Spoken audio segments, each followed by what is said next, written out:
the number.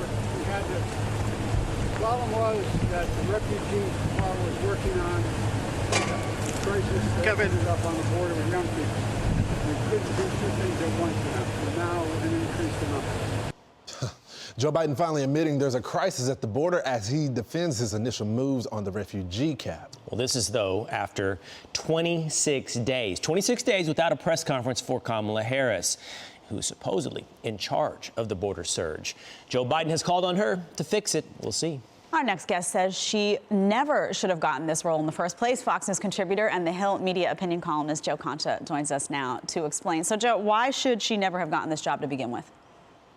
Oh, there's several reasons. I wouldn't even call it a crisis anymore, Jed. I would call it a catastrophe at the border. And her past statements should have disqualified her from the president even considering her, despite the fact that she's the vice president.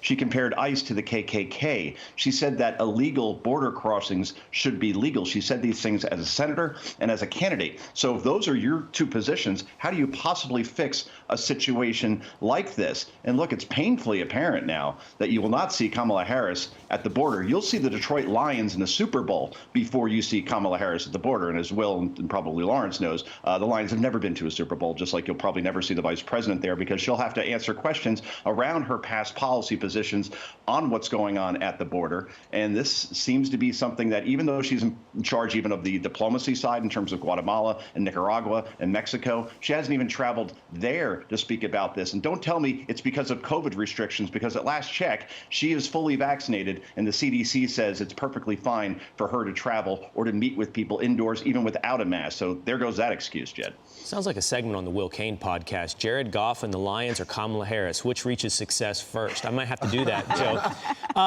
Joe, do they want to fix it? Do they want to fix it? Putting someone in charge like Kamala Harris, who, as you just pointed out, has a history of showing really no interest in a secure border, it really leads to the question, do they want to fix it? That's the question, right? And you think about Kamala Harris personally.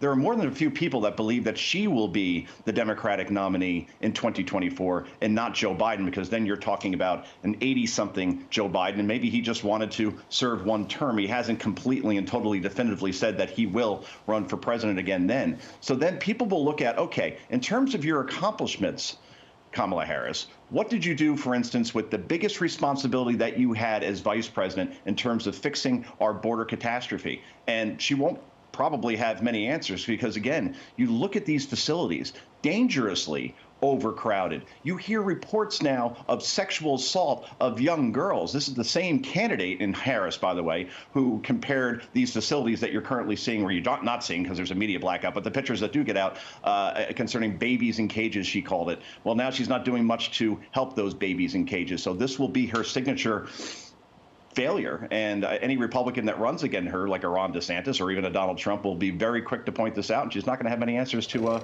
talk about.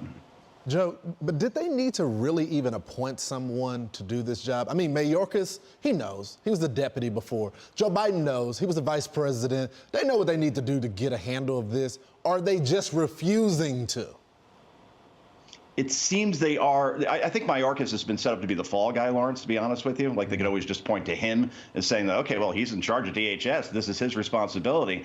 But it just seems like they hope this will go away eventually. But here we are in April. The weather will get even warmer in May. This is only going to get worse. But you have to have a media that is demanding accountability here. And that means access to all facilities, access to all Border Patrol agents, and an interest in actually covering it on major places like the evening news, where, believe it or not, they're still getting 25 million viewers a night when you add up CBS, ABC, NBC. Fox is covering it. Obviously, we're talking about it, but MSNBC and CNN don't seem to have much of an interest there. So until the New York Times and the Washington Post and everybody in unison gets together like they did with Donald Trump in terms of what they called a crisis, I think they could get away with it because they have a complicit media that doesn't seem to have much interest in solving this problem, or at least covering it. The administration has essentially said, look, we'll give you access when we get ready. So I won't hold my breath on that. Thanks so much for joining the program. Thanks.